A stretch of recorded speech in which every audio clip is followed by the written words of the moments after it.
Good evening दोस्तों आप सभी के लिए। और दोस्तों मुझे उम्मीद है आपकी पढ़ाई जो है दोस्तों रेगुलर आपकी चल रही होगी, बेस्ट चल रही होगी दोस्तों। मेहनत आप अच्छी कर रहे होंगे दोस्तों। और जो क्लास मैं आपके लिए उपलब्ध करा रहा हूं दोस्तों आप रेगुलर ले रहे होंगे। और दोस्तों मुझे उम्मीद है कि कंटेंट भी जो है आपके लिए दोस्तों जो उपलब्ध कराया जा रहा है वो आपको अच्छा समझ में आ रहा होगा और बेहतर समझ में आ रहा होगा। तो दोस्तों देखिए, आपसे रिक्वेस्ट है दोस्तों, जितना कंटेंट बेहतर है दोस्तों मेहनत भी उतनी ही बेस्ट कीजिए दोस्तों, क्योंकि दोस्तों इससे बाहर कुछ भी आपको देखने को नहीं मिलेगा। जितनी भी साइंस मैं आपके लिए कराने वाला हूँ इससे बेस्ट साइंस आपको कहीं देखने को मिलेगी ही नहीं, ये गारंटी मैं देता हूँ दोस्तों। ठीक है, तो दोस्तों मेहनत अच्छी करें, अच्छे से सारी चीज़ें दोस्तों रिवाइज करें, नोट्स बनाएं, फिर उन्हें रिवाइज भी किया करो दोस्तों, ताकि सारी चीज़ें अच्छी से कंप्लीट हों। देखिए दोस्तों, ऐसा नहीं है साइंस जो है बहुत कम नंबर की आती हो या 25 नंबर की साइंस है, पता नहीं बायो में से पूछ लेंगे या उसमें। दोस्तों साइंस का लेवल इतना भयंकर है, अगर आप ग्रुप डी 2022 का एग्ज़ाम उठाकर देखोगे ना तो आपकी हवा टाइट हो जाएगी। तो इसीलिए बोल रहा हूँ दोस्तों, साइंस को हल्के में ना लें दोस्तों, रेगुलर रिवाइज करें और दोस्तों नोट्स बनाएं, ताकि दोस्तों आपको आने वाले ग्रुप डी के एग्ज़ाम किसी प्रकार की दिक्कत ना हो। ठीक है दोस्तों, और जिन स्टूडेंट ने दोस्तों अभी तक हमारे चैनल को सब्सक्राइब नहीं किया उनसे रिक्वेस्ट है दोस्तों कि चैनल को सब्सक्राइब कर लें, साथ में ऑल वाला बेल आइकन जरूर दबा लें दोस्तों, ताकि दोस्तों आपकी हमारी आने वाली हर वीडियो का नोटिफिकेशन सबसे पहले दोस्तों आपके पास पहुंच सके।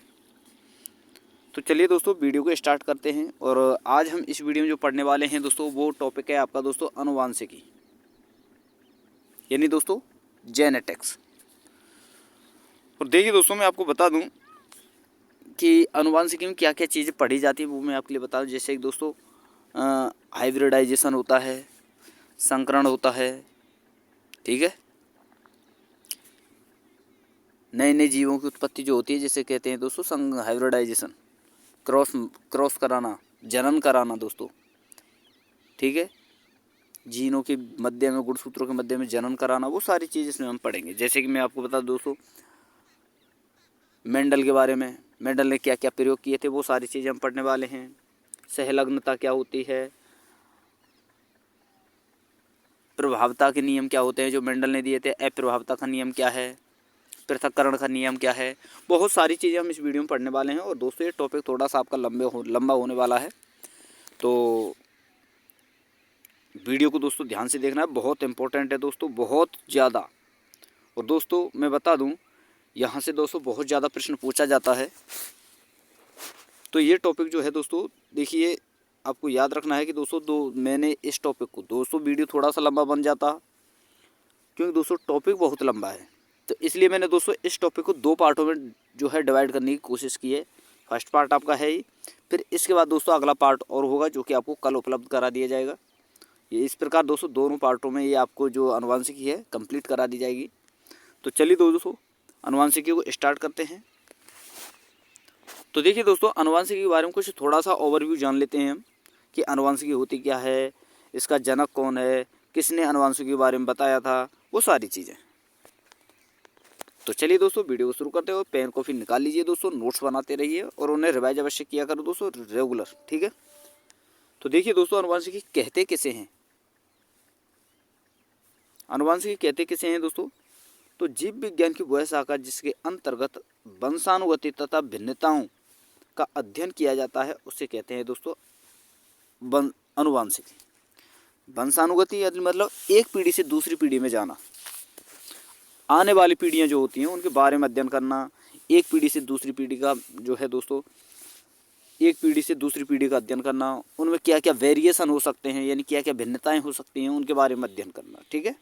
तो ये होता है दोस्तों आपका आनुवांशिकी।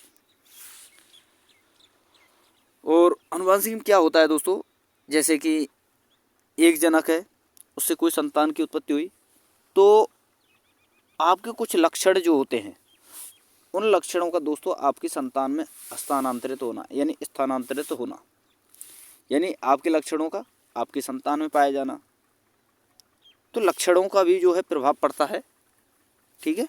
तो वो भी आपका वंशानुगति के ही अंतर्गत आता है। यहाँ पर आप देख सकते हैं दोस्तों कि लक्षणों का एक पीढ़ी से दूसरी पीढ़ी में जाना दोस्तों वंशानुगति कहलाता है। ठीक है, अब चलिए दोस्तों आगे देखते हैं कि संतान में पाए जाने वाले वे लक्षण जो जनकों से तथा आपस में भिन्न होते हैं, भिन्नताएं कहलाती हैं। देखिए दोस्तों, वंशानुगति और भिन्नताओं का अध्ययन तो दोस्तों कहलाता है आपका वंशानुगति, लेकिन दोस्तों लक्षणों का एक पीढ़ी से दूसरी पीढ़ी में जाना आपका क्या कहलाता है, वंशानुगति। और संतान में पाए जाने वाले वे लक्षण जो जनकों से तथा भिन्न आपस में भिन्न होते हैं, जनकों से प्राप्त होते हैं लेकिन आपस में वो भिन्न होते हैं, तो उन्हें कहते हैं दोस्तों भिन्नताएं। तो ये होता है दोस्तों आपका आनुवंशिक। तो देखिए दोस्तों, मैं आपको बता दूं कि आनुवंशिक का जो जनक कहते हैं दोस्तों, वो कहते हैं दोस्तों ग्रेगर जॉन मेंडल को। ठीक है दोस्तों, ये आपको याद रखना है, बहुत इंपॉर्टेंट है। और आधुनिक आनुवंशिकी का जनक अगर आपसे पूछा जाए तो ये है दोस्तों वेटसन। और आपको याद रखना है दोस्तों, 1905 में आनुवंशिकी शब्द जो है वेटसन के ही द्वारा दिया गया था। वहीं आपको बता दूं कि मानव आनुवंशिकी जो होती है उसके जनक कौन है दोस्तों, गैरेड। और प्रयोगात्मक आनुवंशिकी जो है इसके जनक हैं दोस्तों मॉर्गन। तो ये कुछ ओवरव्यू है दोस्तों, कुछ प्रश्न हैं जो इम्पोर्टेंट हैं, जो पूछे जाते हैं। तो ये सारी चीज़ें आपको याद रखनी है। और दोस्तों वीडियो पर लास्ट तक आपको बने रहना है, क्योंकि वीडियो थोड़ा सा लंबा हो सकती है, जो कि मैं शुरुआत में ही आपसे कह चुका हूँ, लेकिन दोस्तों कंटेंट जो है बहुत बेस्ट है। और इसे समझने में दोस्तों बहुत सारे स्टूडेंटों को जो है दोस्तों दिक्कत आती है, बहुत सारे बच्चों को दिक्कत आती है कि सर एक पीढ़ी से दूसरी पीढ़ी में क्रॉस कैसे कराया जाता है। जैसे कि कोई फली है, मान लीजिए एक पेड़ है आपका मटर का, इसकी कोई फली है, ठीक है, और इस फली में क्या है दोस्तों, इसका रंग दोस्तों पीला कैसे पहचानते हैं, लंबे के बारे में कैसे पता लगाया जाता है, बोना जो पौधा होता है, छोटा जो पौधा होता है उसके बारे में कैसे पता लगाया जाता है, उसके सिंबल के द्वारा, सिंबल्स जो होते हैं, प्रतीक जो होते हैं उनके आधार पर। तो वो सारी चीज़ें हम पढ़ेंगे। ठीक है, तो ये तो था दोस्तों आनुवंशिकी का ओवरव्यू। और देखिए दोस्तों, आगे वीडियो स्टार्ट करने से पहले मैं आपको बता दूं, ये जो क्लासें हैं हमारे ग्रुप डी के लिए जो चलाई जा रही हैं दोस्तों, फ्री ऑफ कॉस्ट आपके लिए ये क्लासें चलाई जा रही हैं, जिसमें से हमारा टारगेट है दोस्तों 25 में से 25 साइंस जो है 25 में 25 नंबर की साइंस कंप्लीट करना। और दोस्तों आपको पता है साइंस की कंप्लीट जो निचोड़ है दोस्तों, यानी कंप्लीट जो साइंस है वो आपके लिए NCERT बेस पर यहाँ पर दोस्तों आपके लिए कराई जा रही है, जिसमें दोस्तों बायो, फिजिक्स, केमिस्ट्री जो है कराई जाएंगी।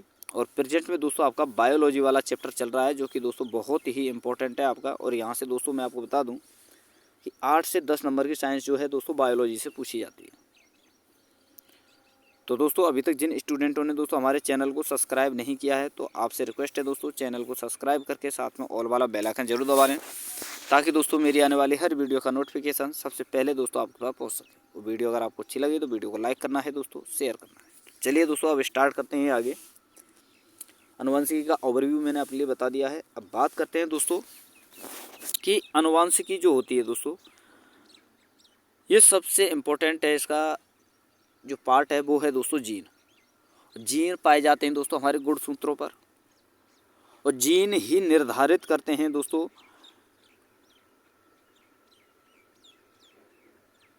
कि किसी व्यक्ति में उसके लक्षण कैसे होंगे। जीन के ही आधार पर जो है दोस्तों हम लक्षणों का जो है अनुभव करते हैं, यानी लक्षण को बता सकते हैं। और आपको पता है दोस्तों जो लक्षण होते हैं 2 प्रकार के होते हैं, एक तो लक्षण प्रारूप, एक जीन प्रारूप। जो जीव होते हैं वो 2 प्रकार के होते हैं, एक तो लक्षण प्रारूप, भिन्नताएं जो होती हैं वो एक तो लक्षण के आधार पर होती हैं, और एक होती है दोस्तों जीन के आधार पर, और जीन पाए जाते हैं आपके गुणसूत्रों पर। तो सबसे पहले हम पढ़ेंगे दोस्तों जीन ये है क्या। तो देखिए दोस्तों, आनुवंशिकी की सबसे छोटी इकाई क्या है, जीन कहलाती है। आनुवंशिकी की सबसे छोटी इकाई, यानी दोस्तों इसे हम मान लीजिए, मैं आपको बता दूं दोस्तों, क्रियात्मक या उत्परिवर्तन की इकाई हम इसे कह सकते हैं। ठीक है, तो जीन जो है आनुवंशिकी की सबसे छोटी और इम्पोर्टेंट इकाई है, और इसी के आधार पर जो है दोस्तों आनुवंशिकी का अध्ययन किया जाता है।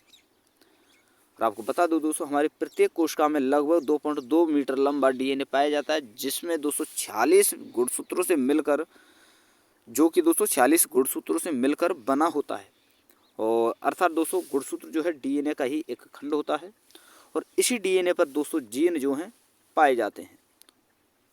ये रहे दोस्तों जीन गुणसूत्रों पर रेखीय क्रम में पाए जाते हैं। तो आपको याद रखना है दोस्तों, जीन जो शब्द है ये दोस्तों जोहानसन ने 1909 में दिया था। और जीन की 3 इकाइयाँ होती हैं दोस्तों। क्रियात्मक इकाई की बात करें तो दोस्तों सिस्ट्रॉन,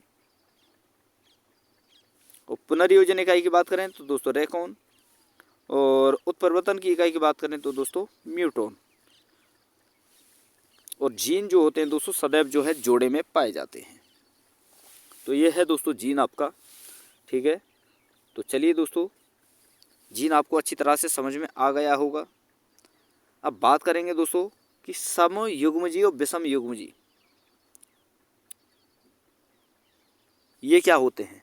आनुवांशिकी में दोस्तों जितने भी मैं आपके लिए करा रहा हूँ ना, ये जितने भी शब्द करा रहा हूँ, जैसे समयुग्मजीय, बस विषमयुग्मजीय, युग्मविकल्पी, जीन, लक्षण प्रारूप, जीन प्रारूप, बहुत इंपॉर्टेंट है दोस्तों, इन्हीं से प्रश्न पूछे जाते हैं। तो एक एक शब्दावली में आपके लिए जो है दोस्तों आनुवांशिकी की कराने वाला हूँ। हर शब्दावली को आपको ध्यान से पढ़ना है, अच्छी तरह समझना है, ठीक है दोस्तों। देखिए दोस्तों, जीन के बारे में मैंने आपके लिए बता दिया। अब बात करते हैं दोस्तों समयुग्मजीय और विषमयुग्मजीय ये क्या होते हैं। यानी दोस्तों होमोजाइगस और हेटेरोजाइगस, इनके बारे में हम पढ़ने वाले हैं, यानी समयुग्मजीय और विषमयुग्मजीय। तो देखिए दोस्तों, यदि जीन जोड़े में पाए जाने वाले 2 सदस्य परस्पर समान हैं, यदि जीन जोड़े में पाए जाने वाले 2 सदस्य परस्पर समान हैं, तो यह अवस्था दोस्तों समयुग्मजीय यानी दोस्तों शुद्ध कहलाती है। शुद्ध अवस्था क्या होगी, या तो दोस्तों दोनों जो हैं दोस्तों समान होंगे, जैसा कि यहाँ पर आप देख सकते हैं दोनों परस्पर समान होते हैं। जैसे 2 टी हैं यहाँ पर दोस्तों स्मॉल वाली, दोस्तों कैपिटल वाली, दोनों टी बड़ी है, तो ये होंगे दोस्तों समान है, दोनों तो समान है। तो ये है दोस्तों आपका शुद्ध लंबा। और आपको याद रखना है दोस्तों, जैसे कि आपका ये वाला टी हो यानी स्मॉल टी कैपिटल टी हो, तो ये लंबा होगा दोस्तों, लंबाई का प्रतीक होगा। और स्मॉल टी हो तो ये दोस्तों बौनेपन का प्रतीक होगा, ठीक है। इसी प्रकार दोस्तों आर भी होता है, कैपिटल आर, एक स्मॉल आर भी होता है, तो ये भी होते हैं, इन्हें भी हम आगे समझेंगे, ठीक है। तो ये चीज़ें आपको ज़रूर याद रखनी है दोस्तों। और इन्हीं से जो है दोस्तों ये जो वर्ड जो मैं आपके लिए बता रहा हूँ दोस्तों, इन्हीं से आपको जो है दोस्तों मैं आपको बता दूँ, आनुवांशिकी सारी आनुवांशिकी इन्हीं पर आधारित है। बहुत अच्छे से समझ में आएगी, समझाने में कोई कमी नहीं छोड़ूंगा, लेकिन दोस्तों वीडियो पर लास्ट तक आपको बने रहना है। तो ये है दोस्तों आपका शुद्ध लंबा यानी समयुग्मजीय लंबा। वहीं बात करें दोस्तों स्मॉल टी डबल हो, यानी दोनों टी जो हैं छोटी हो, तो ये शुद्ध बोना होगा, जो कि समयुग्मजीय बोना है। मैं आपको बता दूं दोस्तों, जीन जोड़े में पाए जाने वाले सदस्य, दोनों सदस्य अगर असमान हो, जीन जोड़े में पाए जाने वाले अगर दोनों सदस्य असमान हो, तो उसे कहते हैं दोस्तों विषमयुग्मजीय या फिर दोस्तों अशुद्ध। जैसा कि यहाँ पर आप देख सकते हैं, ये रहा दोस्तों T1 यानी कैपिटल टी और स्मॉल टी है, तो ये है दोस्तों शुद्ध लंबा यानी दोस्तों विषमयुग्मजीय लंबा। अब आपको दिक्कत हुई दोस्तों कि सर आपने तो ये वाला लंबा बताया था, ये वाला बोना बताया था, तो इसे आप शुद्ध लंबा कैसे बोल सकते हो, ये तो बोना भी है। तो देखिए दोस्तों होता क्या है, जो आपका फर्स्ट वर्ड है, जैसे यहाँ पर ये टी है, देखिए 1 मिनट दोस्तों, जैसे ये वाला टी है वहाँ पर और ये वाला टी है, तो ये फर्स्ट वाला टी जो है दोस्तों इसी के ऊपर डिसाइड होता है कि ये लंबा है या बोना।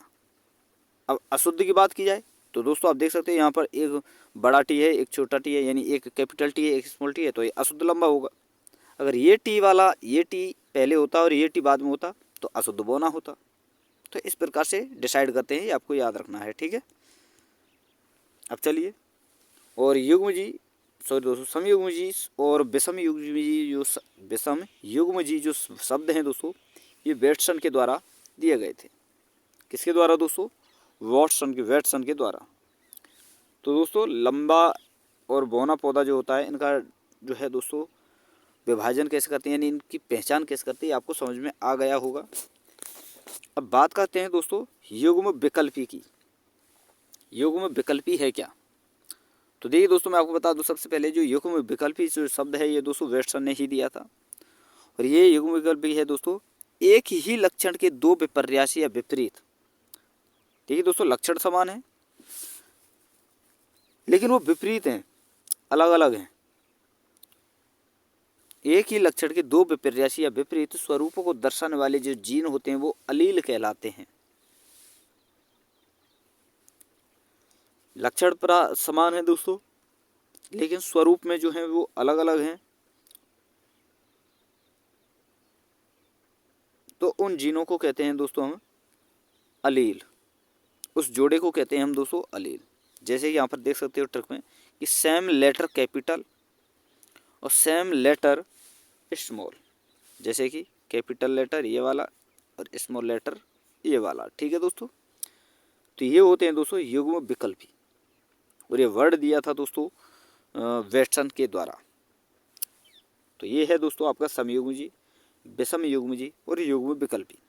तो चलिए दोस्तों अब आगे समझते हैं। अगला पॉइंट है दोस्तों आपका कि लक्षण प्रारूप और जीन प्रारूप क्या होता है, यानी दोस्तों फिनोटाइप और जीनोटाइप ये क्या होता है, इसके बारे में हम समझते हैं। तो देखिए दोस्तों, जीव की बाहरी आकार, किसी जीव की बाहरी आकार या आकृति उसका लक्षण प्रारूप कहलाता है, जबकि दोस्तों आंतरिक जो आकार होता है वह जीन प्रारूप कहलाता है। और यानी दोस्तों यहाँ पर आप देख सकते हैं किसी जीव की आंतरिक जीनीय संरचना उसका जीन प्रारूप कहलाता है। और आपको याद रखना है किसी जीव के आकारीय लक्षण जो होते हैं दोस्तों उसका लक्षण प्रारूप कहलाते हैं। ठीक है, तो ये आपको समझ में आया होगा, क्योंकि दोस्तों ये बाहर से दिखने वाले दो जीव या जुड़वा व्यक्तियों का लक्षण प्रारूप समान हो सकता है, लेकिन मैं आपको बता दूं जो जीन, देखिए लक्षण प्रारूप आपने देखा होगा दोस्तों कि ये दो व्यक्ति हैं, मान लीजिए सेम शक्ल के हैं, कुछ ज़्यादा डिफरेंट नहीं है उनमें, तो उनका लक्षण प्रारूप समान है। ठीक है, आँख भी ऐसी ही है, नाक भी ऐसी ही है, कान भी ऐसी है, मतलब पूरा फेस ही ऐसा है, बॉडी जो है वो भी ऐसी ही है।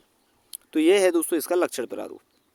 लेकिन दोस्तों ऐसा नहीं है कि लक्षण प्रारूप समान है तो जीन प्रारूप भी समान होगा, नहीं, जीन प्रारूप हमेशा अलग होता है। लेकिन अगर जीन प्रारूप समान है तो दोस्तों लक्षण प्रारूप भी समान होगा, ये आपको याद रखना है दोस्तों।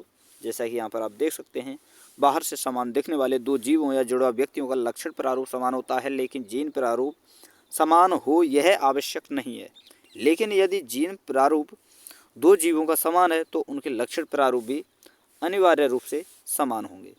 और आपको बता दो दोस्तों, लक्षण प्रारूप पता करना सरल है जबकि जीन प्रारूप पता करना कठिन होता है। और ये सब जो है दोस्तों जीनोटाइप और फिनोटाइप वॉटसन के द्वारा, जोहानसन के द्वारा 1909 में दिए गए थे। तो ये आपको याद रखना है दोस्तों, बहुत इम्पोर्टेंट है। अब चलिए दोस्तों अगला पॉइंट है आपका जो हम पढ़ने वाले हैं, संकरण, यानी दोस्तों हाइब्रिडाइजेशन।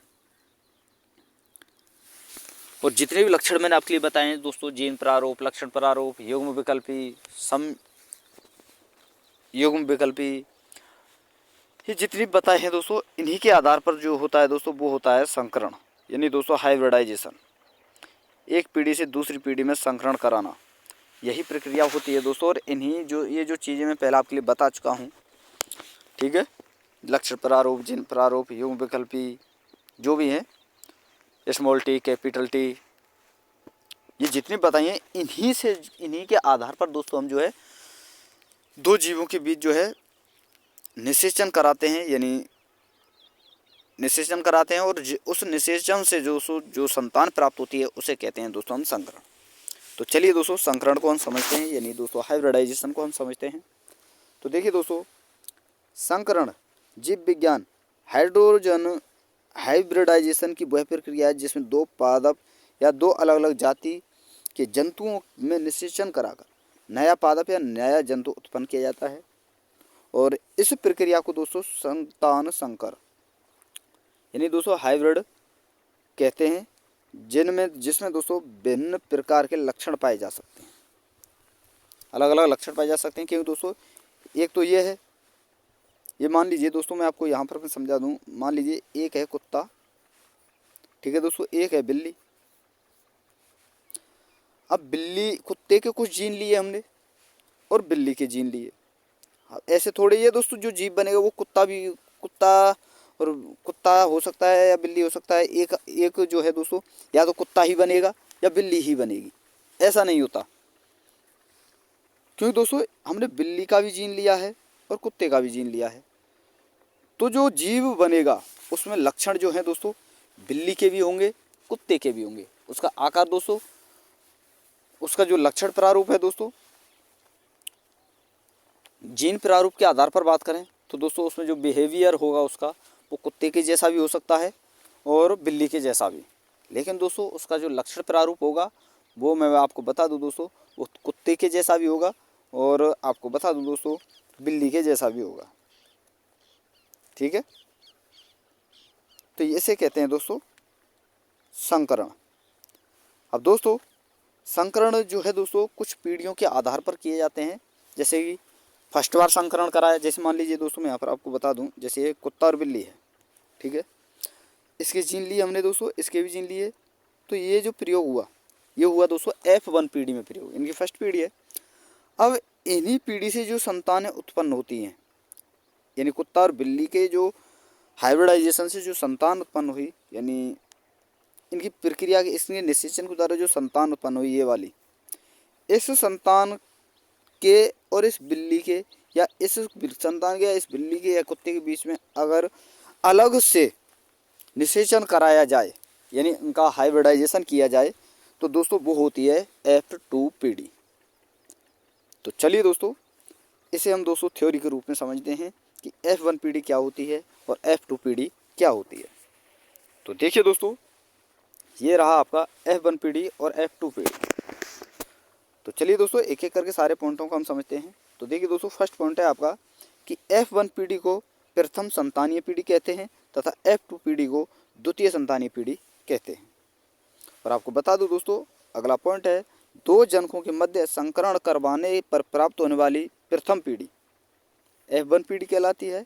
और F1 पीढ़ी के संतानों के मध्य पुनः स्वप्रजनन करवा दिया जाए तो प्राप्त होने वाली पीढ़ी द्विसंकरण पीढ़ी कहलाती है। जो कि आपको समझ में आ गया होगा दोस्तों, पीछे मैं आपके लिए समझा चुका हूँ। अब चलिए दोस्तों आगे देखते हैं। दो शुद्ध या समयुग्मजी जनकों के मध्य जनन करवाने पर प्राप्त F1 पीढ़ी हमेशा विषम युग्मजी या अशुद्ध संतानों वाली होती है। ठीक है दोस्तों, और जो कि मैं आपकी बता चुका हूँ कि जैसे कि हमने वहाँ पर कुत्ता और बिल्ली लिए थे, अगर ऐसा नहीं है दोस्तों कि इनका जो है इसके लक्षण जो है कुत्ते के समान हो सकते हैं, या तो कुत्ते के समान ही होंगे या बिल्ली के समान ही होंगे, नहीं दोस्तों, इनसे अलग भी हो सकते हैं, इनके समान भी हो सकते हैं। ठीक है, तो ये होती है दोस्तों विषम युग्मजी। अब आगे बात करें दोस्तों कि शुद्ध जनकों के मध्य संकरण करवाने पर F2 पीढ़ी में संभावित प्रकार यानी शुद्ध और अशुद्ध जो है प्रकट हो सकते हैं।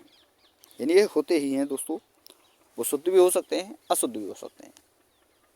ठीक है, अब चलिए दोस्तों F1 F2 पीढ़ी आपके लिए समझ में आया और मुझे उम्मीद है दोस्तों कोई दिक्कत नहीं हुई होगी। अब बात करते हैं दोस्तों प्रभावी और अप्रभावी लक्षण के बारे में कि ये क्या होते हैं दोस्तों। यानी F1 पीढ़ी में भी प्रकार जो है लक्षण प्राप्त जो है हमें दोस्तों दिखाई देते हैं, F2 पीढ़ी में भी दिखाई देते हैं। तो ये होते क्या हैं, तो देखिए दोस्तों वह लक्षण जो F1 पीढ़ी में प्रकट होता है वह प्रभावी लक्षण कहलाता है। ठीक है, F1 पीढ़ी में प्रकट हुआ तो प्रभावी, और यह लक्षण दोस्तों F2 के बाद दोस्तों यह लक्षण F1 के बाद F2 में भी प्रकट होता है। और वो साधारण सी बात है दोस्तों, जैसे यहाँ पर लिया मैंने दोस्तों कोई दो जीव है, इनका लक्षण यहाँ पर आए, अगर इनके बीच में अलग से निषेचन करें तो इसके लक्षण भी तो आगे जाएंगे, तो ये लक्षण इसमें भी आए और ये लक्षण इसमें भी आए। ठीक है, तो वो तो होता ही है। ठीक है, अब चलिए आगे देखते हैं। वह लक्षण जो F1 पीढ़ी में तो अनुपस्थित होता है लेकिन F2 पीढ़ी में प्रकट होता है, यह होता है दोस्तों अप्रभावी लक्षण। देखिए दोस्तों ये हुआ, ये हुआ, इससे कोई जीभ बना। अब इसका भी निषेचन कराया किसी से, और यहाँ से ये अलग से एक और जीभ बना। तो ये F1 पीढ़ी हुई, ये F2 पीढ़ी हुई।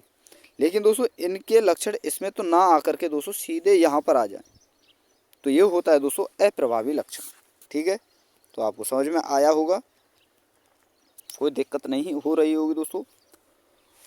और दोस्तों अगर कंटेंट आपको पसंद आ रहा हो, मेरी मेहनत अगर आपको अच्छी लग रही हो, तो दोस्तों प्लीज़ आपसे रिक्वेस्ट है कि वीडियो को लाइक करते चलें दोस्तों, शेयर करते चलें, चैनल को सब्सक्राइब कर लें दोस्तों, साथ में ऑल वाला बेल आइकन जरूर दबा लें दोस्तों, ताकि दोस्तों मेरी आने वाली हर वीडियो का नोटिफिकेशन सबसे पहले दोस्तों आपके पास पहुंच सके। और दोस्तों चैनल को ज़्यादा से ज़्यादा सपोर्ट अवश्य करें दोस्तों।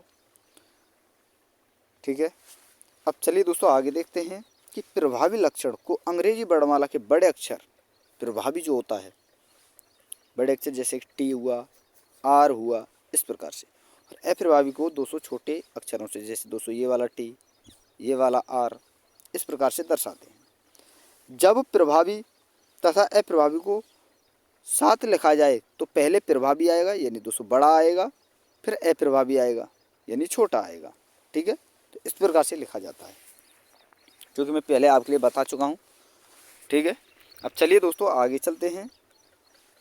ये जो लक्षण होते हैं, इन्हीं के आधार पर दोस्तों हम डिसाइड करते हैं कि कोई, मान लीजिए कोई वृक्ष है दोस्तों, ये वृक्ष है, देखिए एक मिनट दोस्तों, ये मान लीजिए दोस्तों कोई पेड़ है। ठीक है, और इसमें दोस्तों ये कोई पत्ती है, ये वाली है, ये वाली है। ठीक है, तो इस पेड़ में ये जो वृक्ष है दोस्तों, इन्हीं के आधार पर हम डिसाइड करेंगे कि इसका रंग कैसा होगा। रंग पीला होगा तो उसे किस प्रकार जो है दोस्तों इन अक्षरों के आधार पर, कैपिटल लेटरों के आधार पर किस प्रकार से दर्शाते हैं। अगर इसकी फली गोल है तो किस प्रकार से दर्शाएंगे। और फली गोल नहीं है, बीज झुर्रीदार है या फली झुर्रीदार है, उसे किस प्रकार दर्शाएंगे। इसका रंग कैसा होगा, वो सारी चीज़ें दोस्तों इन लक्षणों के आधार पर ही हम दोस्तों डिसाइड करते हैं। चलिए दोस्तों उन्हें हम समझते हैं कि कब जो है दोस्तों फली का रंग हरा होगा या किसी पत्ती का रंग हरा होगा, या फली जो होती है, जैसे मटर के पौधे को ही आप लगा लीजिए, उसकी फली जो है हरी होगी, कब पीली होगी, कब उसका जो है कब वो बौना होगा, कब वो लंबा होगा, वो सारी चीज़ें। तो चलिए दोस्तों समझते हैं एक एक करके। तो देखिए दोस्तों, मेंडल जी जो थे, उनके द्वारा दोस्तों 7 लक्षणों का चुनाव किया गया था। तो मेंडल के चुने गए लक्षण कौन कौन से थे दोस्तों। एक तो पौधे की लंबाई, बीज, और जो बीज पत्र होता है जिसमें पौधे की लंबाई तो है ही दोस्तों, लेकिन दोस्तों उसके अलावा मैं आपको बता दूं, जैसे कि आपकी फली होती है, बीज पत्र जैसे हम कहते हैं, उसका रंग, उसमें बीज की आकृति, और जो वृक्ष पर फूल आया है उसकी स्थिति, फूल का रंग यानी पुष्प का रंग, फली का रंग क्या होगा, फली की आकृति क्या होगी, ये लक्षण थे। तो देखिए दोस्तों, पौधे की लंबाई में अगर प्रभावी है तो वो लंबा होगा, और अप्रभावी है तो बौना होगा। लंबाई की बात कर रहे हैं दोस्तों। अगर बीज पत्र के रंग की बात करें तो बीज पत्र का रंग अगर प्रभावी है, वो प्रभावी है बीज पत्र, तो इसका रंग पीला होगा, और अप्रभावी है तो दोस्तों हरा। वही दोस्तों आकृति की बात करें, अगर प्रभावी है तो गोल होगा फली बीज का रंग, और अप्रभावी है तो वह जो दोस्तों झुर्रीदार होगा। वहीं दोस्तों पुष्प की बात करें तो प्रभावी है तो यह कक्षीय होगा, और अप्रभावी है तो दोस्तों अग्रस्त होगा।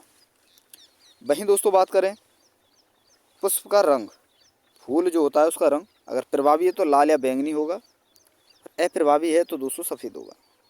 वहीं दोस्तों फली के रंग की बात करें, अगर प्रभावी है तो हरा, और अप्रभावी है तो दोस्तों पीला। वहीं दोस्तों आकृति की बात करें तो फली की आकृति की, तो अगर प्रभावी है तो फूली हुई होगी फली, और अप्रभावी है तो फली जो है संकीर्णित होगी यानी दोस्तों सिकुड़ी हुई। ठीक है दोस्तों, तो ये लक्षण होते हैं, और इन्हीं के आधार पर दोस्तों टेबल को जो है तैयार किया जाता है। जैसे आपने पढ़ा होगा कहीं, अगर जो स्टूडेंट नया पढ़ रहे हैं उनको मैं आपको बता दूं दोस्तों, जैसे शुद्ध लंबा हरा, शुद्ध लंबा बौना, शुद्ध अशुद्ध लंबा बौना, अशुद्ध लंबा पीला, ये इस प्रकार से डिसाइड करते हैं। तो वो आगे जब, ये तो आपने पढ़ ही लिया, जैसे आप आगे सारणी को समझेंगे वहाँ पर मैं सारी चीज़ें समझाऊंगा। जब वहाँ पर आप समझोगे ना तो सारी चीज़ें अच्छी तरह समझ में आ जाएंगी। और फिर भी अगर समझ में ना आए तो वीडियो को एक दो बार रिवाइज करना, अच्छी तरह सारी चीज़ें समझ में आएंगी।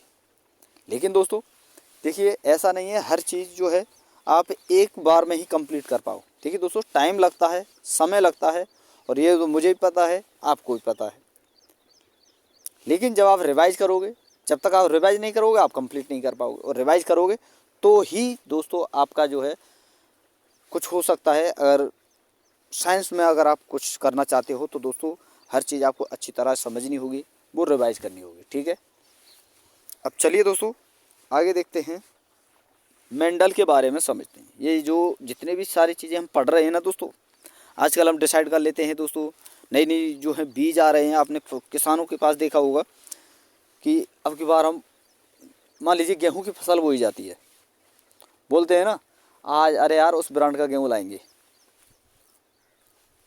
आज उस कंपनी का गेहूं लाएंगे बुवाई के लिए, आज उस किस्म का गेहूं लाएंगे बुवाई के लिए।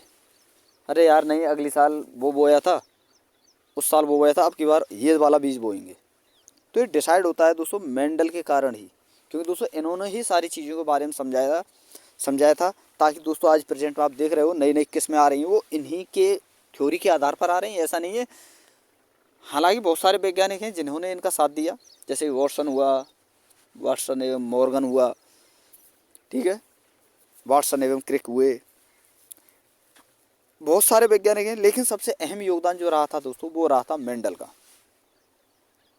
अब चलिए दोस्तों मेंडल के बारे में हम पढ़ते हैं। तो देखिए दोस्तों, मेंडल का जन्म जो है दोस्तों 22 जुलाई 1822 को ऑस्ट्रेलिया के सिलिसिया प्रांत में हुआ था, जो कि स्थान जो है दोस्तों हेंडनजॉर्फ में पड़ता है। और ये दोस्तों ब्रून शहर में चर्च के पादरी थे। मेंडल ने अपने प्रयोग उद्यान मटर के पौधे पर किए। जितने इन्होंने प्रयोग किए थे वो किए थे दोस्तों मटर के पौधे पर। मटर के पौधे का वैज्ञानिक नाम है दोस्तों पाइसम सैटाइवम।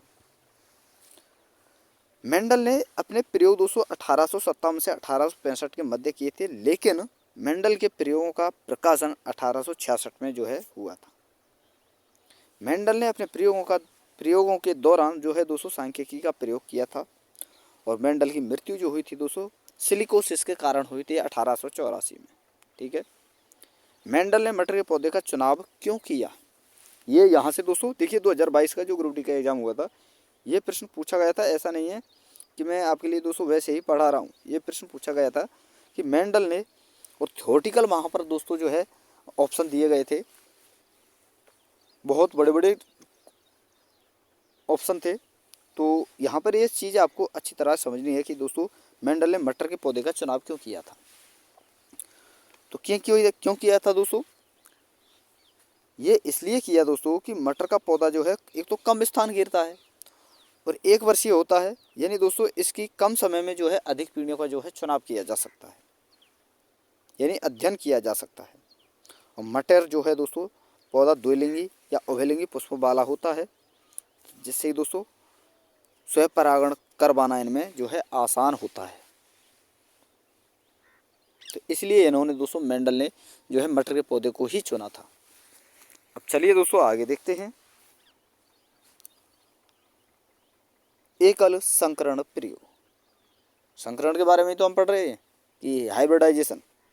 अब दोस्तों ये एकल संकरण प्रयोग, संकरण जो है दो प्रकार का होता है, एकल संकरण प्रयोग और द्विसंकरण प्रयोग।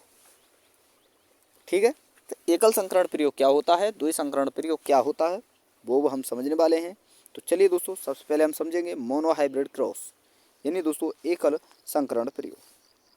तो ये क्या है दोस्तों, एक जोड़ी विपर्यासी यानी विपरीत लक्षण के मध्य करवाया गया क्रॉस एकल संकर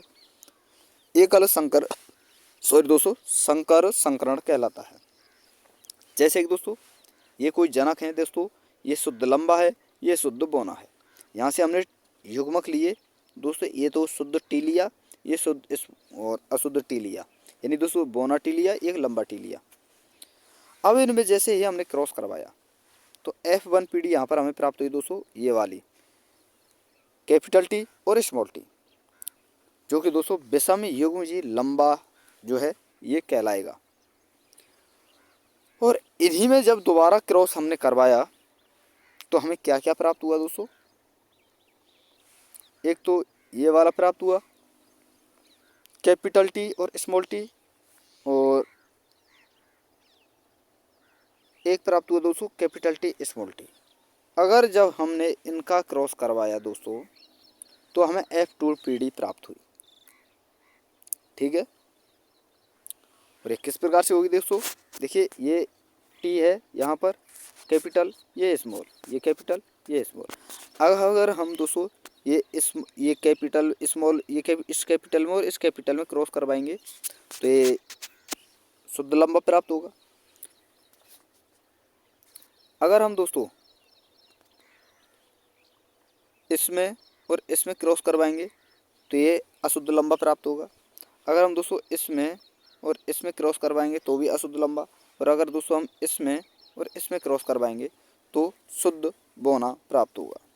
तो इस प्रकार से जो दोस्तों आपके लक्षण प्राप्त होते हैं, जो इनका अनुपात बनता है वो बनता है दोस्तों। देखिए बात करें हम लंबे की, तो लंबा हमें यहाँ पर भी दिखाई दे रहा है, यहाँ पर भी दिखाई दे रहा है और यहाँ पर भी, तो 3 जगह दिखाई दे रहा है। तो लंबा कितने हुए दोस्तों 3। ठीक है, बौना कितना दिखाई दे रहा है दोस्तों 1, ये रहा, तो बौना 1। ठीक है दोस्तों, तो फिनोटाइप जो है दोस्तों लक्षण क्या हुआ दोस्तों 3:1 इस प्रकार से निकाला जाता है। तो ये आपका रहा दोस्तों 3:1। अब जीनोटाइप की बात करें दोस्तों, शुद्ध लंबा, बिल्कुल शुद्ध लंबा जो है दोस्तों केवल यही है दोस्तों, बाकी सब अशुद्ध है। आप देख ही रहे हैं, देखिए मैं यहाँ पर 1 मिनट दोस्तों, 1 मिनट ये तो मैंने आपके लिए बता ही दिया कि ये किस प्रकार से निकाला गया। अब बात करें दोस्तों जीनोटाइप की, तो ये केवल और केवल शुद्ध लंबा यहाँ पर 1 दिखाई दे रहा है, तो 1 हमने यहाँ पर रख दिया। ये अनुपात बता रहा हूँ, अनुपात निकालना, आपसे बहुत सारे अनुपात पूछे जाते हैं और ये अनुपात दोस्तों याद रखने हैं, डायरेक्टली आपको पूछे जाते हैं। अब संकर लंबा यानी दोस्तों अशुद्ध लंबा जैसे हम कहते हैं, तो ये रहा और ये रहा, तो ये 2 है, तो ये 2 यहाँ पर हमने रख दिया। अब बात करें दोस्तों बौने की, तो बौना 1 ही है, तो यहाँ पर 1 रख दिया। तो अनुपात क्या हुआ दोस्तों जीनोटाइप 1:2:1 ये हुआ। तो इस प्रकार से दोस्तों ये अनुपात निकाला जाता है, और ये अनुपात दोस्तों आपको डायरेक्टली याद रखने हैं, बहुत इंपॉर्टेंट है दोस्तों, बहुत ज़्यादा पूछा जाता है। अगला है दोस्तों, अब आगे देखते हैं हम द्विसंकर संकरण। अब ये क्या है दोस्तों डाइहाइब्रिड क्रॉस। तो देखिए दोस्तों 2 जोड़ी विपर्यासी या विपरीत लक्षणों के मध्य करवाया गया क्रॉस जो है दोस्तों द्विसंकर संकरण कहलाता है। और द्विसंकर संकरण में 2 अलग अलग लक्षणों के कुल 4 लक्षणों का अध्ययन किया जाता है। लक्षण 1 जो है दोस्तों वो होता है बीज की आकृति, और लक्षण 2 है बीज पत्र का रंग।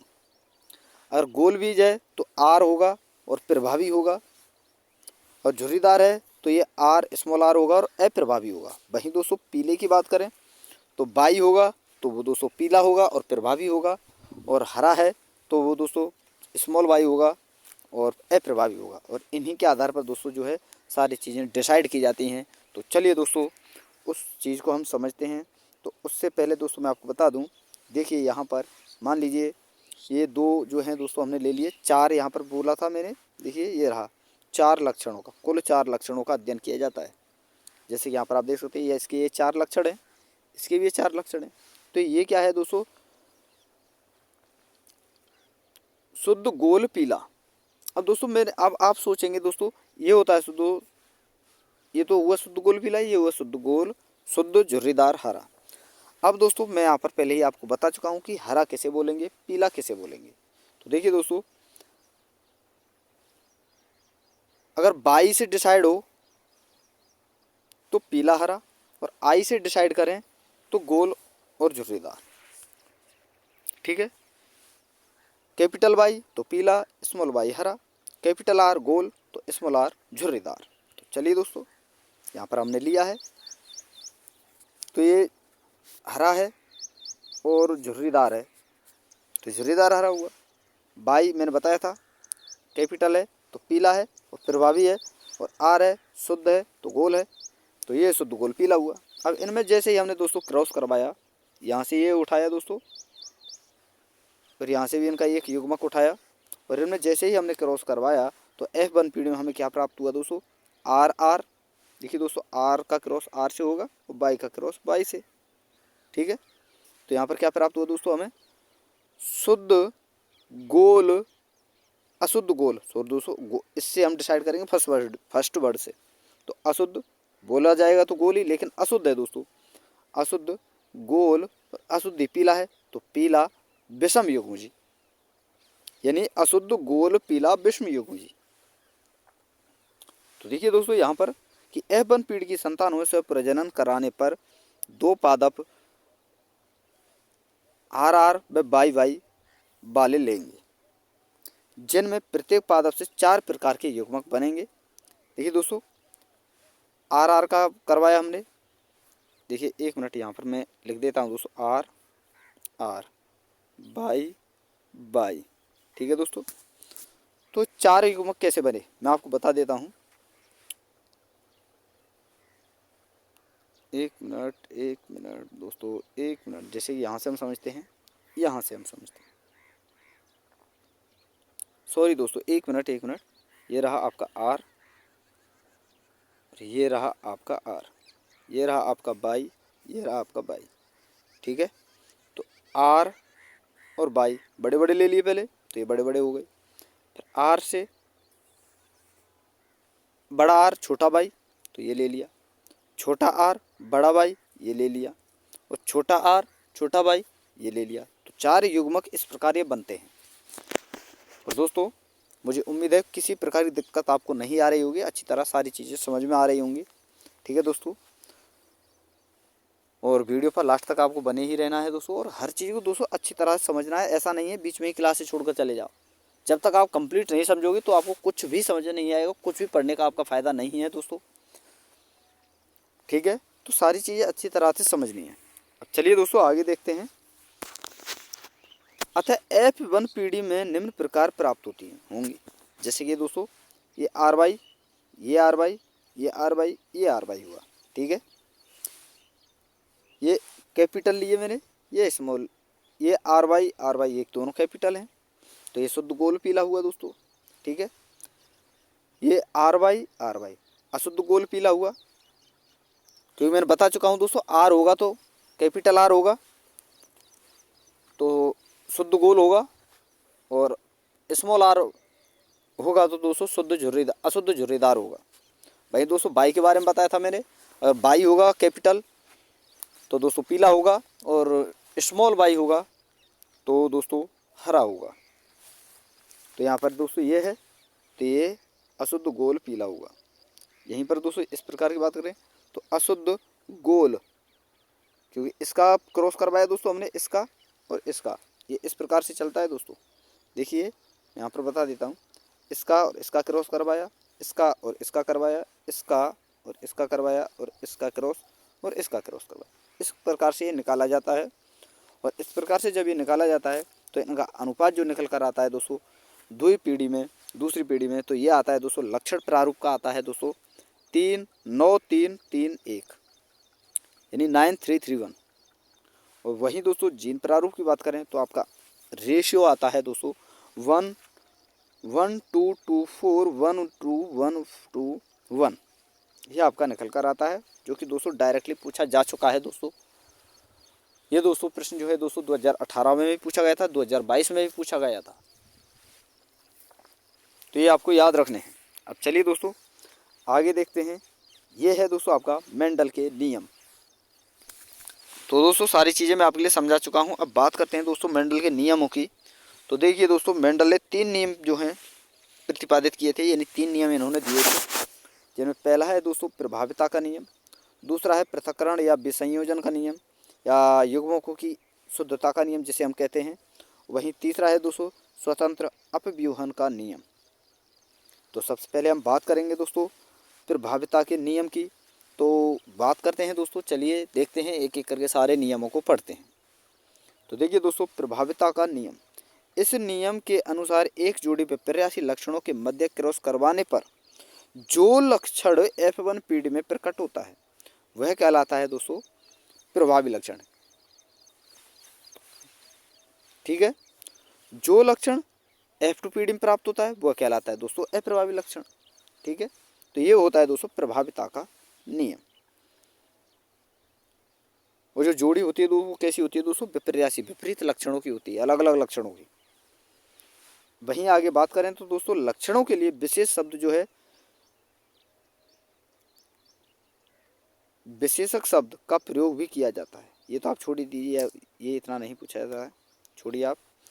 अब बात करते हैं दोस्तों मेंडल के पृथक्करण नियम के जो अपवाद हैं, यानी इस नियम के भी कुछ दोस्तों अपवाद रहे हैं। प्रथम नियम के यानी दोस्तों प्रभाविता का जो नियम है उसके अपवाद रहे हैं। तो इन अपवादों में मैं आपके लिए बता दूं दोस्तों, ये चीज़ें बात करेंगे दोस्तों कि अपूर्ण प्रभाविता और एक होती है दोस्तों पूर्ण प्रभाविता। तो अपूर्ण प्रभाविता की बात करें तो दोस्तों ये क्या होता है, तो ये होता है दोस्तों लक्षणों की ऐसी वंशानुगति जिसमें F1 पीढ़ी में प्रभावी लक्षण पूर्ण रूप से प्रभावी नहीं होता है। F1 पीढ़ी में पूर्ण रूप से प्रभावी नहीं होता है, यानी अच्छी तरह से जो है F1 पीढ़ी में लक्षण अच्छी तरह से हमें दिखाई नहीं देते हैं। यदि F1 पीढ़ी में प्राप्त संतति प्रभावी तथा अप्रभावी के मध्यवर्ती यानी बीच वाले लक्षणों की हो तो इस घटना को कहते हैं दोस्तों हम अपूर्ण प्रभाविता।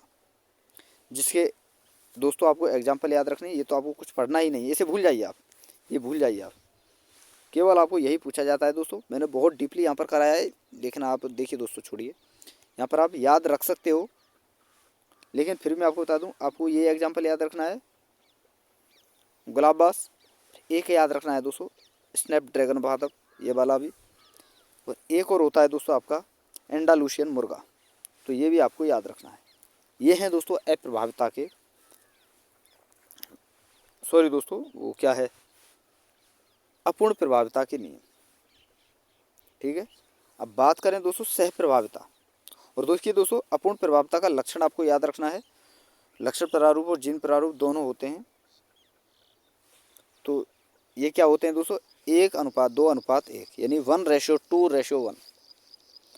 अब बात करें दोस्तों सह प्रभाविता की, तो लक्षणों की ऐसी वंशानुगति जिनमें दोस्तों जिसमें F1 पीढ़ी में प्रभावी तथा अप्रभावी दोनों लक्षण अपना प्रभाव दिखाएं उसे कहते हैं दोस्तों सह प्रभावी। जैसे दोस्तों आपने गाय देखी होंगी, कई प्रकार के कलर उन पर होते हैं।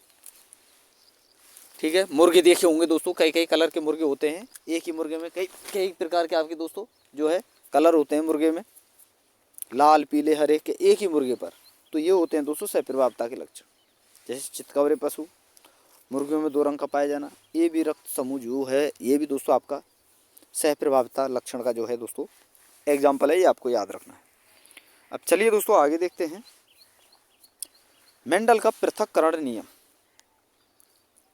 तो ये क्या है दोस्तों,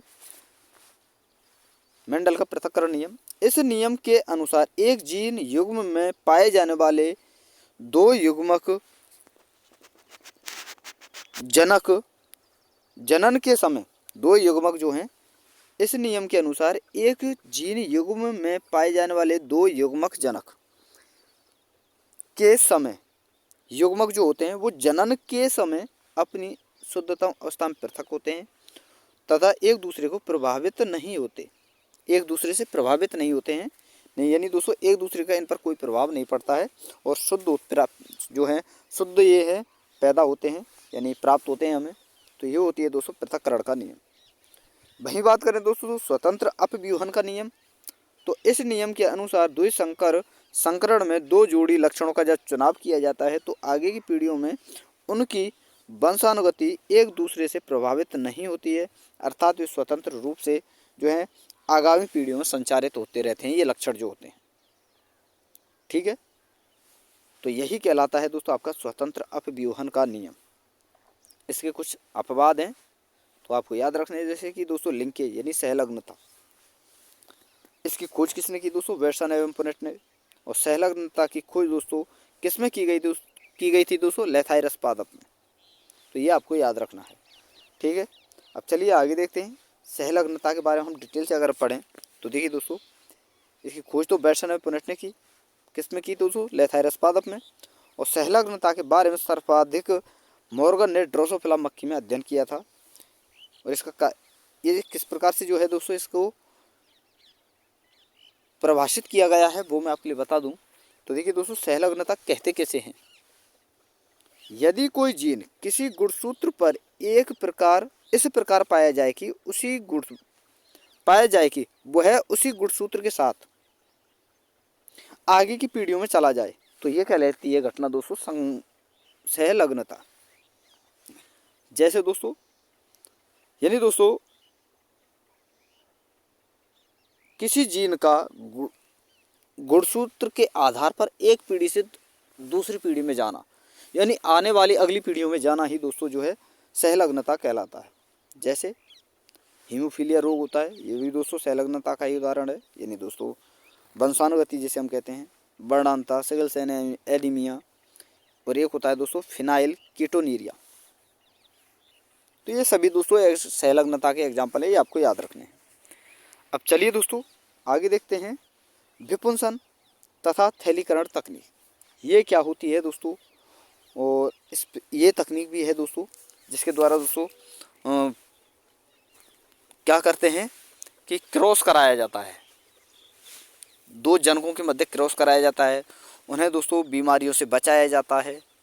कई प्रकार की बीमारियां भी हो जाती हैं दोस्तों उनमें, जो उन बीमारियों से बचाने के लिए भी दोस्तों इसका प्रयोग किया जाता है। तो वो सारी चीज़ हम पढ़ेंगे। तो चलिए दोस्तों शुरू करते हैं और देखते हैं दोस्तों विपुंसन यानी थैलीकरण तकनीक जो है ये है क्या। तो देखिए दोस्तों, फर्स्ट पॉइंट है किसी उभयलिंगी या फिर दोस्तों द्विलिंगी पुष्प को स्वपरागण, यानी वो दोस्तों आपस में दोस्तों निषेचन ना करें, आपस में दोस्तों क्रॉस मल्टीप्लाई ना करें। तो उस स्वपरागण से बचाने के लिए उस पुष्प के परागकोशों यानी दोस्तों नर जननांगों को काट कर हटा देने की प्रक्रिया विपुंसन कहलाती है। ठीक है, जैसे किसी पौधे का जो है सबसे मेन पार्ट है दोस्तों पुष्प, और उस पुष्प को ही काट कर अलग कर दिया जाए, तो यही क्रिया कहलाती है दोस्तों क्या, विपुंसन। आगे बात करें दोस्तों, पादपों में नर युग्मक का कार्य परागकणों यानी दोस्तों लघु बीजाणु द्वारा किया जाता है। ये मनुष्य के शुक्राणु के समान होते हैं, जबकि पादपों में मादा युग्मक का कार्य बीजाणु द्वारा किया जाता है, जो कि गुरु बीजाणु भी इन्हें हम कहते हैं, जो कि मनुष्य के अंडाणु के समान ये होते हैं। और किसी पुष्प का विपुंसन करने के बाद वह स्वपरागण से तो बच जाता है, परंतु परपरागण से बचाने के लिए हमें इस पुष्प को एक थैलीनुमा आवरण में जो है दोस्तों ढक दिया जाता है, और यही प्रक्रिया कहलाती है थैलीकरण। तो ये सारी चीज़ें आपको समझ में आ गई होंगी दोस्तों। अब चलिए आगे देखते हैं कि दोस्तों ये सारी क्रियाएं जो होती हैं दोस्तों, ये जो जीन होते हैं ना, हमारे जीन यानी गुणसूत्र जो होते हैं उनके आधार पर ही होती हैं। यानी दोस्तों ऐसा नहीं है कि फूल को काट कर अलग कर दिया गया, नहीं, उसमें भी जीन होते हैं दोस्तों, जीनों पर सबसे ज़्यादा प्रभाव पड़ता है। और जीन पाए जाते हैं आपके दोस्तों डीएनए यानी दोस्तों गुणसूत्र पर, और गुणसूत्र जो बने होते हैं दोस्तों वो बने होते हैं डीएनए और आरएनए के द्वारा। तो चलिए दोस्तों इन्हीं डीएनए और आरएनए को हम समझते हैं। तो देखिए दोस्तों, डीएनए और आरएनए ये होते क्या हैं। तो ये क्या है दोस्तों, ये जो है डीएनए और आरएनए जो है दोस्तों, ये एक न्यूक्लिक अम्ल जो होता है दोस्तों उसी के प्रकार हैं, उसी के अंतर्गत ये आते हैं। देखिए दोस्तों, न्यूक्लिक अम्लों की कोई वैज्ञानिक फ्रेडरिक मिसर द्वारा मवाद कोशिकाओं में की गई थी। और न्यूक्लिक अम्ल जो हैं दोस्तों ये दो प्रकार के होते हैं, डीएनए और आरएनए। तो चलिए दोस्तों डीएनए के बारे में हम समझते हैं। तो सभी उच्च जीवों में आनुवंशिक पदार्थ के रूप में डीएनए पाया जाता है, परंतु रेट्रोवायरस तथा कुछ पादप वायरसों में आनुवंशिक पदार्थ के रूप में दोस्तों आरएनए जो है वो पाया जाता है। और आगे बात करें दोस्तों, पृथ्वी का प्रारंभिक वातावरण ऐसे जीवों से युक्त है जिनमें आनुवंशिक रूप पदार्थ जो है दोस्तों आरएनए ही पाया जाता था शुरुआत में, लेकिन बाद में जो है डीएनए हुआ, बाद में डीएनए पाया जाने लगा। अब चलिए दोस्तों आगे देखते हैं कि डीएनए के बारे में हम सारी चीज़ें समझते हैं। तो देखिए दोस्तों, सबसे पहले हम पढ़ेंगे डीएनए के बारे में। तो डीएनए को शरीर की आत्मा कहा जाता है। डीएनए का प्रयोगशाला में प्रथम संश्लेषण जो है हरगोविंद खुराना के द्वारा किया गया था। डीएनए जो है दोस्तों दो लड़ियों का बना हुआ होता है। इस बात की पुष्टि वैज्ञानिक वाटसन एवं क्रिक के द्वारा की गई थी। जैसे कि यहाँ पर आप देखिए दोस्तों, ये है आपका डीएनए, एक लड़ी ये रही दोस्तों, एक लड़ी ये रही, तो दो लड़ियों के द्वारा बना होता है। और डीएनए का द्विराज्यिकी मॉडल जो है दोस्तों 1953 में वाटसन एवं क्रिक के द्वारा दिया गया था। और इस मॉडल को प्रस्तुत करने में वैज्ञानिक विल्किंसन द्वारा एक्सरे जो क्रिस्टलोग्राफी तकनीक है उसका प्रयोग किया गया था। और दोस्तों आपको याद रखना है कि 2 लड़ियों वाला डीएनए जो है दोस्तों dsDNA कहलाता है। और अधिकांश जीवों में दोस्तों इसी प्रकार का डीएनए पाया जाता है। और 1 लड़ी वाला डीएनए जो होता है दोस्तों वो SSDNA कहलाता है, जो कि दोस्तों पोलियोमा वायरस और 14174 वायरस और आपका S13E वायरस, इनमें ये जो है पाया जाता है SSDNA वायरस, SSDNA जो है। और डीएनए एक पॉलीन्यूक्लियोटाइड श्रृंखला होती है, जैसा कि यहाँ पर आप देख सकते हैं। और इसी डीएनए के बारे में दोस्तों चलिए आगे देखते हैं, मैप के द्वारा समझते हैं। और देखिए दोस्तों इनमें ग्वानिन, साइटोसिन, थाइमिन ये भी पदार्थ पाए जाते हैं, जिनमें दोस्तों डबल, ट्रिपल इस प्रकार के बॉन्ड होते हैं, सिंगल बॉन्ड भी होते हैं, तो उन्हें भी हम समझेंगे। तो चलिए दोस्तों देखिए ये है आपका डीएनए। और इस प्रकार से दोस्तों यहाँ पर होता है कि एडेनिन, ग्वानिन, साइटोसिन, थाइमिन ये जुड़े हुए होते हैं आपस में, कोई ट्रिपल बॉन्ड से, कोई डबल बॉन्ड से, इस प्रकार से जुड़े हुए होते हैं। ठीक है, तो देखिए दोस्तों ये इसकी कुल चौड़ाई जो होती है दोस्तों एक हेलिकल की, ये जो यहाँ से और यहाँ तक ये जो चौड़ाई है दोस्तों 20 एंगस्ट्रॉम होती है। और 2 हेलिकलों की कुल लंबाई जो होती है दोस्तों 34 एंगस्ट्रॉम, जिसमें दोस्तों ये और इसके बीच की जो लंबाई होगी दोस्तों वो होगी 3.4 एंगस्ट्रॉम। और ये जो होती है चेन दोस्तों ये सुगर फॉस्फेट चेन कहलाती है, जिसमें दोस्तों एक साइड में 5 mm और एक साइड में 3 mm का जो है दोस्तों ये इस प्रकार का जो है पाया जाता है, रोल होता है इसका। और इसी में होते हैं दोस्तों एडेनिन, ग्वानिन, थाइमिन, साइटोसिन। तो देखिए दोस्तों यहाँ पर एडेनिन जो है थाइमिन से 2 डबल बॉन्ड से जुड़ा होता है, ग्वानिन साइटोसिन से दोस्तों ट्रिपल बॉन्ड से, साइटोसिन ग्वानिन से डबल ट्रिपल बॉन्ड से, थाइमिन एडेनिन से डबल बॉन्ड से, एडेनिन थाइमिन से डबल बॉन्ड से, इस प्रकार से जुड़े होते हैं, इस प्रकार से संरचना होती है। ठीक है दोस्तों, तो चलिए दोस्तों इन्हें हम थ्योरी के द्वारा हम समझते हैं। तो देखिए दोस्तों ये है आपका न्यूक्लियोटाइड, जो कि मैं आपके लिए बता चुका हूँ। और दोस्तों आपको याद रखना है न्यूक्लियोटाइड जो क्षारक होते हैं एक प्रकार के दोस्तों, और ये क्षारक जो हैं ये एडेनिन, ग्वानिन ये भी दोस्तों क्षारक के ही प्रकार हैं। तो देखिए दोस्तों क्षारक जो होते हैं ये 3 प्रकार के होते हैं, एक तो पेंटोस शर्करा के रूप में, एक नाइट्रोजन क्षारक के रूप में, एक फॉस्फेट समूह के रूप में। पेंटोस शर्करा के रूप में पाए जाते हैं ये दोस्तों 5 कार्बन वाले होते हैं। नाइट्रोजन क्षारक जो होते हैं ये होते हैं दोस्तों आपके प्यूरिन और पिरामिड के रूप में, जिसमें दोस्तों प्यूरिन जो है दोस्तों एडेनिन और ग्वानिन में बटा हुआ होता है, और पिरामिडिन जो है दोस्तों आपका साइटोनिन और थाइमिन के रूप में बटा हुआ होता है। और इन्हीं को दोस्तों हम आगे पढ़ने वाले हैं। तो चलिए दोस्तों थ्योरी को हम समझते हैं, देखते हैं क्या क्या चीज़ें होती हैं। तो देखिए दोस्तों डीऑक्सी राइबोस शर्करा में राइबोस शर्करा की तुलना में दूसरे कार्बन पर एक ऑक्सीजन जो है दोस्तों ऑक्सीजन की कमी होती है। डीऑक्सी राइबोस शर्करा में जो होता है दोस्तों राइबोस शर्करा की तुलना में दूसरे कार्बन पर एक ऑक्सीजन की कमी होती है, ये आपको याद रखना है दोस्तों। पेंटोस शर्करा तथा नाइट्रोजन क्षारक मिलकर जो अणु बनाते हैं दोस्तों उन्हें कहते हैं न्यूक्लियोसाइड। और न्यूक्लियोसाइड में जब फॉस्फेट समूह जोड़ दिया जाता है तो उसे कहते हैं दोस्तों न्यूक्लियोटाइड, जो कि मैं आपके लिए बता चुका हूँ। डीएनए में दोस्तों मैं आपको बता दूँ डीएनए में दोनों लड़ियाँ एक दूसरे के प्रति समांतर पाई जाती हैं, ये आप देख ही सकते हैं यहाँ पर एक दूसरे के समांतर हैं, ये पैरेलल हैं, ये भी इधर है, फिर इधर से इधर मुड़ी यही पैरेलल, फिर यहाँ से यहाँ मुड़ी यही पैरेलल, तो पैरेलल ही हैं एक दूसरे के, तो ये समांतर पाई जाती हैं। अर्थात एक लड़ी 3 से 5 तो दूसरी लड़ी 5 से 3 होगी। डीएनए के किनारों में पेंटोस शर्करा का जो सी मुक्त होता है उस किनारे को उसी नाम से जाना जाता है। यदि 5वां सी मुक्त है तो 5वें किनारे तो किनारे को 5 कहा जाएगा, तीसरा सी मुक्त है तो 3 कहा जाएगा। आगे बात करें डीएनए की दोनों लड़ियों में पाए जाने वाले न्यूक्लियोटाइडों का संबंध नाइट्रोजनी क्षारों के बीच बनने वाले हाइड्रोजनी बंधों के कारण होता है। ठीक है दोस्तों, अब चलिए दोस्तों इन्हीं बंधों को हम एक एक करके समझते हैं। जैसे दोस्तों एडेनिन और थाइमिन के मध्य हाइड्रोजन बंध द्विबंध होता है, और ग्वानिन और साइटोसिन और ग्वानिन के मध्य जो है दोस्तों ट्रिपल बॉन्ड होता है, जो कि मैं आपके लिए बता चुका हूँ। देखिए दोस्तों, ये रहा आपका एडेनिन और थाइमिन के बीच में डबल बॉन्ड है, और साइटोसिन और ग्वानिन के बीच में ट्रिपल बॉन्ड है। ठीक है, ये समझ में आया होगा। अब चलिए दोस्तों आगे देखते हैं। ऊपर और नीचे के न्यूक्लियोटाइड आपस में फास्फोडाइएस्टर बंड द्वारा जो है जुड़े होते हैं।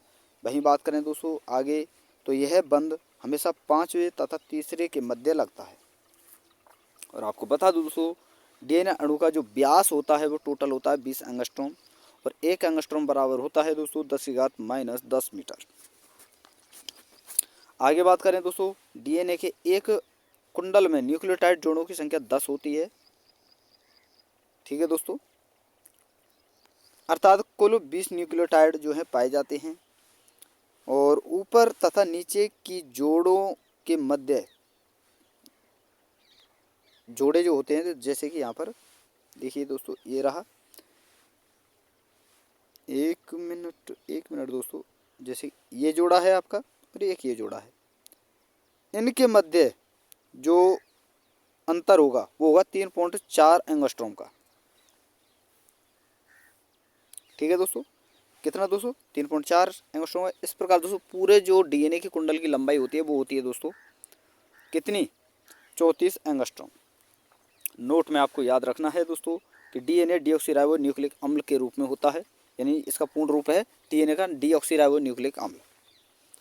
और दोस्तों हमारी एक कोशिका में पाए जाने वाले डीएनए में 6.6 × 10⁹ न्यूक्लियोटाइड जोड़े पाए जाते हैं।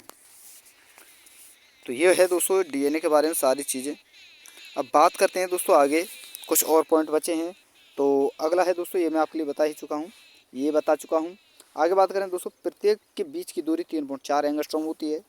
अतः गणना करने पर हमें प्राप्त होता है कि मनुष्य की कोशिका में 2.2 मीटर लंबा डीएनए पाया जाता है, और मुख्य डीएनए कोशिका के अंदर पाया जाता है, जबकि कोशिका में माइटोकॉन्ड्रिया व हरित लवक में भी डीएनए पाया जाता है। और आपको बता चुका हूँ दोस्तों, जब मैंने कोशिका विभाजन पढ़ाया था, कि माइटोकॉन्ड्रिया और हरित लवक इनका दोस्तों खुद का जो है दोस्तों डीएनए पाया जाता है, इनका 70S डीएनए और खुद का प्रोटीन जो पाया है जो है इसमें पाया जाता है।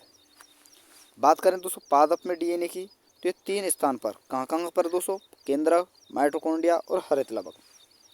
जबकि दोस्तों बात करें जंतु कोशिका में, तो डीएनए पाया जाता है दोस्तों 2 जगह, केंद्रक और माइटोकॉन्ड्रिया में। और डीएनए 2 प्रकार का होता है दोस्तों, जो कि हम आगे पढ़ने वाले हैं।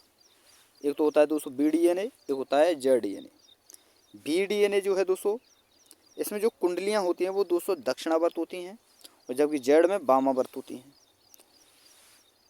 इसकी कुंडली का व्यास जो होता है दोस्तों 20 एंगस्ट्रॉम होता है, और इसकी कुंडली का व्यास होता है दोस्तों 18 एंगस्ट्रॉम। कौन से का दोस्तों, जेड डीएनए का। बी डीएनए में दोस्तों प्रत्येक कुंडल में 10 न्यूक्लियोटाइड जोड़े पाए जाते हैं, और जबकि जेड डीएनए कुंडल में दोस्तों 12 न्यूक्लियोटाइड जोड़े पाए जाते हैं। तो दोस्तों इस प्रकार से ये दोस्तों आपका आनुवंशिकी का जो सारा चैप्टर था वो मैंने आपके लिए बता दिया है। और आनुवंशिकी का भी दोस्तों ये देखिए आपका 1 घंटे से ऊपर क्लास हो चुकी है, और अभी तक आपका आनुवंशिक ख़त्म नहीं हुआ है। तो आप देख सकते हो दोस्तों कितना बड़ा टॉपिक है। अभी इतना ही टॉपिक और आपका बचा है लगभग, उसमें भी दोस्तों लगभग आपका 1 घंटा ही लगेगा। उसे हम कल की वीडियो में कंप्लीट करने वाले हैं। तो दोस्तों वीडियो आपको कैसी लगी, और वीडियो आपको अच्छी लगी हो, बेस्ट लगी हो, तो दोस्तों वीडियो को लाइक कर दें दोस्तों, चैनल को सब्सक्राइब कर लें, साथ में ऑल वाला बेल आइकन दबा लें दोस्तों, ताकि मेरी आने वाली हर वीडियो का नोटिफिकेशन सबसे पहले दोस्तों आपके पास पहुंच सके। तो थैंक यू दोस्तों, धन्यवाद। फिर मिलते हैं नई वीडियो के साथ।